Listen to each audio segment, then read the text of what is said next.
Just একবার মূর্তিটা দেখো, অপরূপ সুন্দর লাগছে মায়ের মূর্তিটা।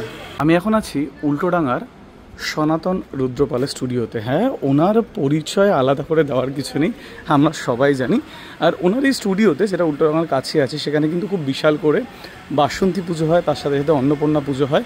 আমি সেটাই দেখানোর জন্য আপনাদের এখানে এসেছি। বিশাল বড় মণ্ডপ, এখানে খাওয়া দাওয়ার বন্দোবস্ত করা হয়। ওইদিকে দুর্গা পুজোর বেশ কিছু কাজ চলছে। আর এখানে যদি দেখো, এই যে ওনাকে পদ্মশ্রী দেওয়া হয়েছিল, তার মুহূর্তটা কিন্তু এখানে তুলে ধরা হয়েছে। চলো তোমাদের আগে গিয়ে মূর্তিটা দেখাই, কত সুন্দর হয়েছে।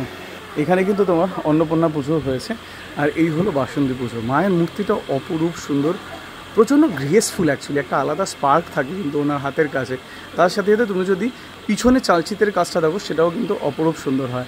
আমি ওনার হাতের কাজ প্রচুর দেখেছি। আর সামনে দুর্গাপুজো আসছে, বাসন্তী পুজো মানেই কিন্তু দুর্গাপুজোর সূচনা। তাই আশা করবো ওনার হাতে এরকম আরও সুন্দর সুন্দর কাজ দেখতে এই দুর্গাপুজোতে।